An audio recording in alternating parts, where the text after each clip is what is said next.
Good evening, Marshall City Council. My name is Chris Wright, and I am with a company called Granicus.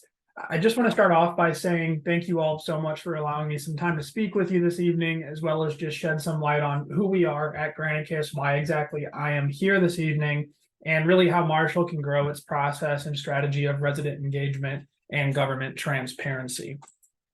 So before I dig into today's presentation too deep, I did want to briefly just introduce to you and give you some insight into exactly who we are here at Granicus. So we here at Granicus, we are a government technology provider. We work solely with the government, and we work with over 500,000 government employees across over 5,000 government agencies. Of those 5,000 plus government agencies that we do work with, that includes 15 of the 15 federal agencies in the United States government. So we work with the smallest town and village up to the federal level of government and really everywhere in between. But we provide a number of technology solutions for governments, be it communication delivery platforms, website redesigns and hosting, agenda minutes management solutions, as well as engagement and transparency tools, which is what I am here to discuss with you this evening. But really our motto and really our mission here at Granicus is to connect government with their communities and help communities as well, on the other side of the coin, connect communities with their governments. But just to set the stage in terms of where myself and my colleagues here at Granicus have been so far on this journey with Marshall, over the last couple of months, myself, Mayor Lutterbie, and Anne-Marie Gibson have had a handful of conversations, really just discussing the current state of Marshall. And myself and my colleague Matthew have really come to understand that there's a big push and a big desire to be a more transparent and engaging agency to the community of Marshall, Missouri. So we were basically able to gather and understand that Marshall has really established a big need to get the town more involved with things like polls, surveys, driving more feedback for current and upcoming projects and initiatives, really to cultivate more trust and more clear two-way communication mechanisms to really meet the engagement needs of the city of Marshall. So really through our discussions with the Marshall team, and really the reason why I am here this evening, is we are proposing a digital solution that helps equip Marshall with the means to further promote transparency and build trust within the community, and help you, the city stakeholders, just better understand your citizens' perspectives and your citizens' sentiment. Now, pardon me, before I do jump into the solution we are proposing, I did want to sort of just set the stage and level set with you in terms of exactly what the solution is really designed on and really how it's meant to function. So I like to show this slide really just as a level set piece. When we say things like community engagement, government transparency, those phrases can really mean a lot of different things to a lot of different people, right? And, you know, as far as this spectrum goes here, this is the IAP2 spectrum, also known as the International Association of Public Participation Spectrum. They are basically the organization that sets the standards, methodologies, best practices, and trainings when it comes to communication departments and communication personnel within local government. But when it comes to this spectrum that we're looking at here, you know, really most of the time in government, we're just on the left-hand side of this spectrum. We're really just informing our residents. So we're telling them, you know, letting them know where they can go to find information, how they can get involved, when the facility is open or closed, and maybe how to be safe or what to do to be safe in the cases of emergency situations. But really, there are times in our engagement and transparency processes where we really just need to ask ourselves, how do we properly approach a project that we're about to implement? Or how do we spend this part of our budget in a smart way that is responsive to the citizen needs and the citizen interest, while also in the grand scheme of things, really being able to meet your grand objectives, your executive priorities and goals? Asking these types of questions can really tend to give us opportunities to involve and collaborate with our citizens and move along this spectrum. As you can see, as you move along this spectrum, the further a public impact and public involvement does rise. So when we look at a spectrum like this, really what we're doing is we're really stopping, you know, along the way. If we're looking to approach our engagement or our transparency strategy, we're looking to stop along the way within each bucket to say, okay, you know, at what milestone or what phases in the conversation is this program or initiative currently at? Do we see any opportunities to maybe move along the spectrum? Do we have, even the right tools, the right mechanisms in order to move along the spectrum in order to best consult, involve, collaborate, and empower our residents? It's important to know within, the engagement spectrum as well, oftentimes we're in multiple places in the spectrum at once, and sometimes it's difficult and you can be unsure where exactly in the spectrum you might be at a given point. So the solution we are providing for you, or proposing, I should say, to you this evening, it basically helps you do just that. It helps you to know, not to guess. So really, this is where Engagement HQ comes into play for Marshall, Missouri. Really, it's there to enable more two-way communication channels and mechanisms, really for you, the stakeholders of Marshall, to best inform and engage the Marshall community. So just essentially what Engagement HQ is, it's basically a dedicated engagement hub tied to your city's website, where you can house everything really that you're looking to inform or engage the community on, all in one spot. So whether it's a budget, whether it's a parks and recreations master plan, a downtown revitalization project, you name it, whatever the initiative or project is, it's a solution to allow you as an agency to have a one-stop shop for the community in order to collect more in-depth public feedback and give residents more avenues to actually engage with their local agency and really show that their voices and their opinions are being heard and considered. So just to give you a little more insight into the Engagement HQ solution itself, I'd like to start off, at least at a high level, introducing you to some of the tools that the system yields that really can help Marshall just drive its transparency and engagement approach. So all 8 of these tools, they come out of the box ready to go, and they were designed to align with the IAP2 spectrum that we just looked at to inform, collaborate, consult, engage your citizens. Now, I'll show you some real world examples of where these tools are being used out in the wild later on, just kind of show you what types of conversations and projects they are involved in, but we can come to that in just a second.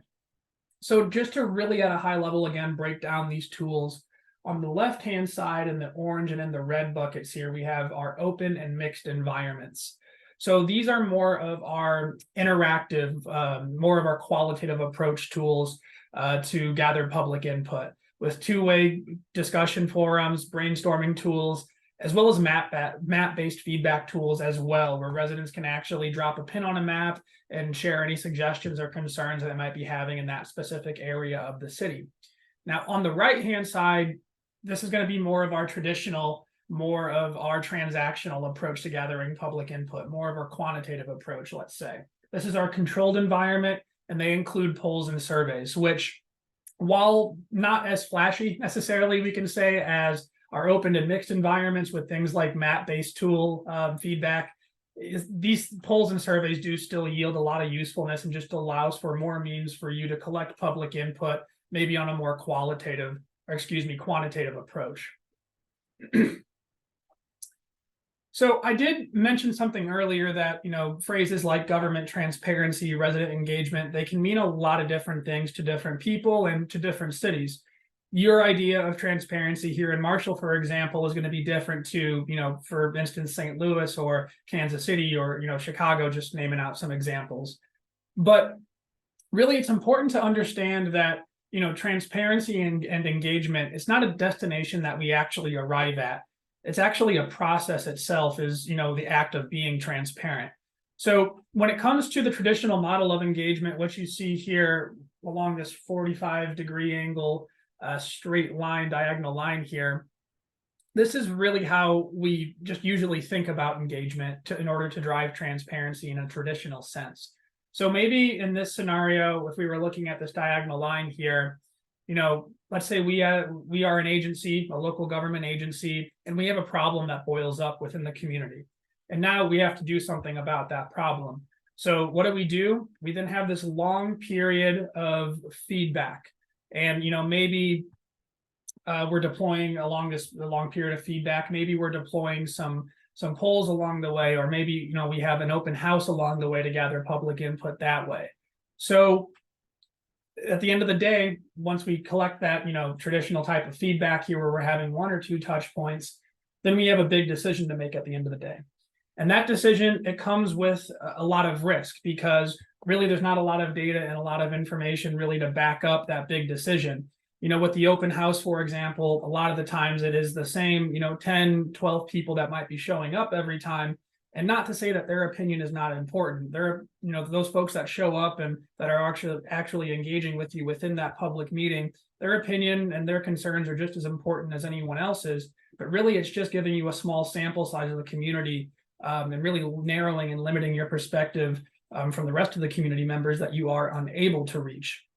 So again, that big decision when we think about engagement to drive transparency, that comes with a lot of risk.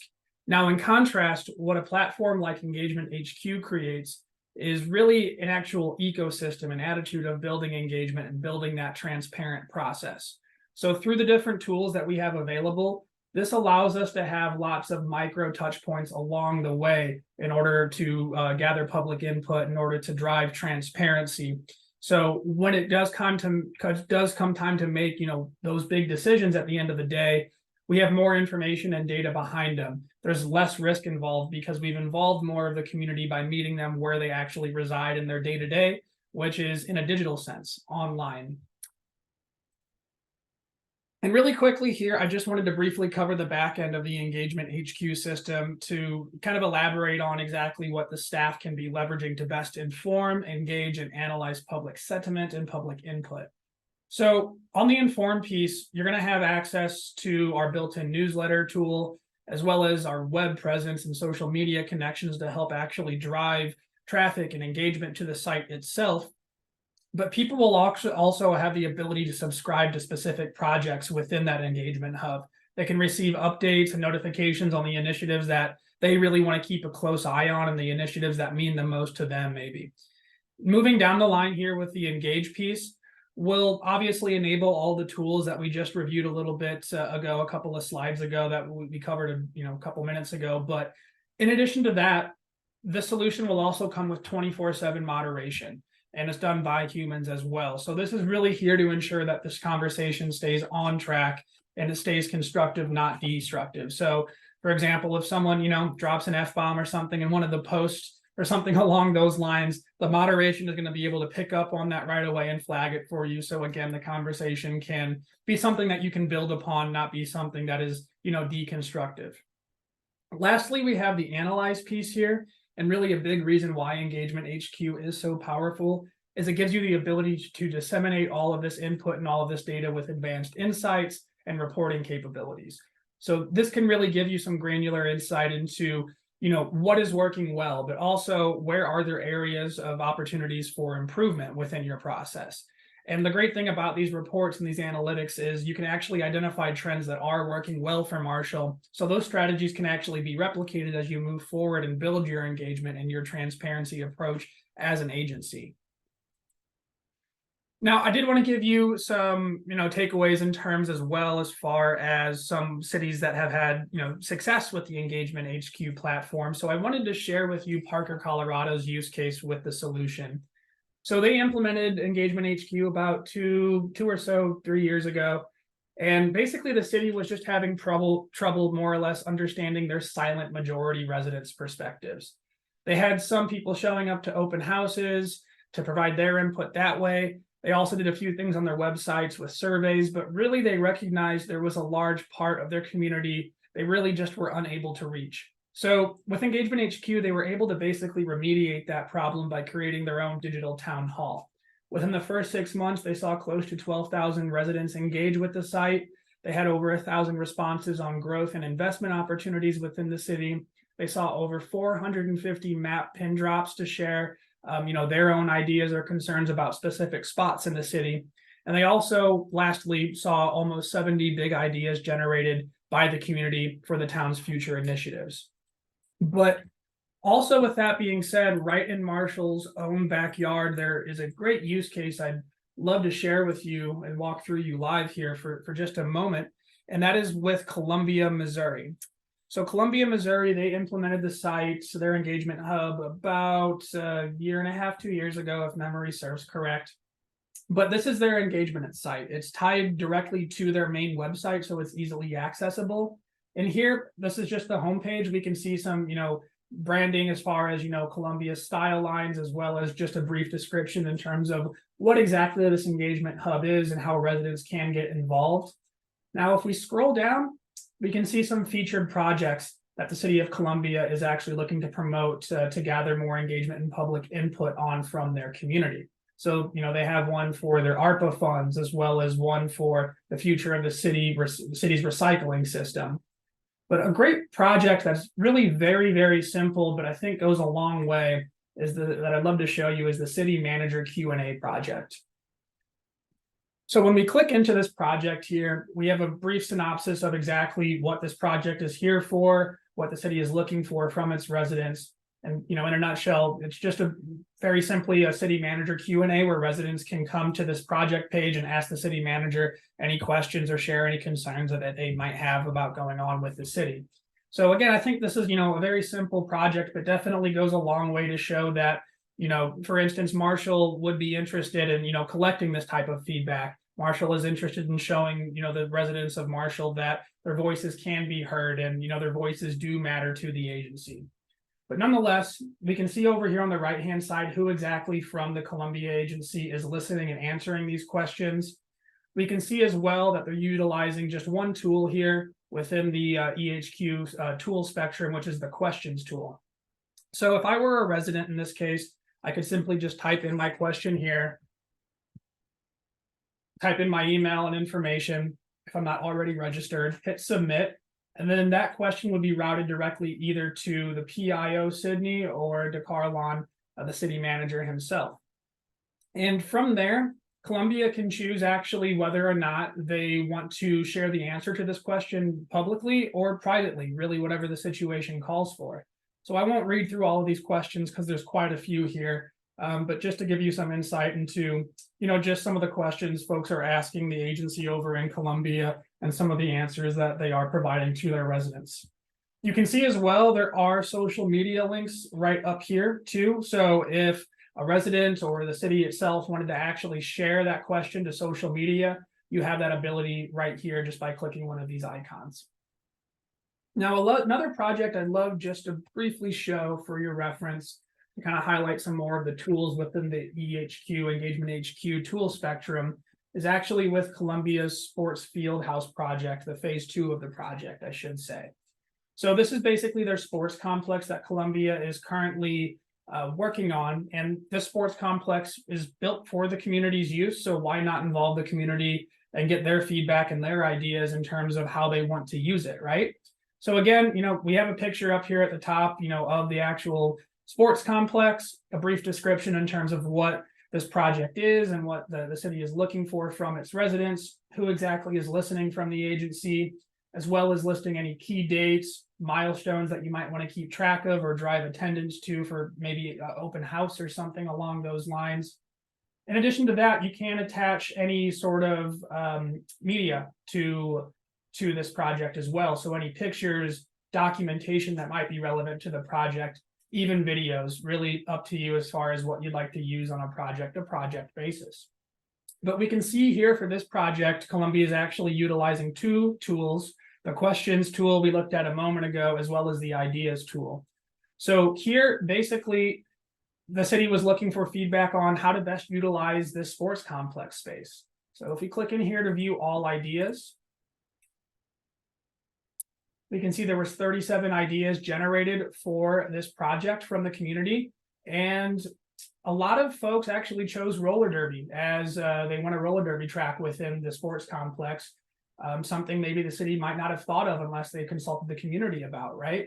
There's also, pickleball, indoor soccer as well. But what's really cool about the ideas tool is residents can actually like and upvote specific ideas to show support on any, idea from another community member that they might actually agree with or really would like to see in a particular project. So in a nutshell, that is really what I had planned to show this evening. I do hope it was resourceful. I, again, just want to thank you for the time and for the platform in order for me to just elaborate a little bit more on, why I'm here and who Granicus is and how we really can be a resource for the city of Marshall. Certainly, if there are any questions, feel free to let me know. But again, thank you all so much for your time. I do hope it was resourceful.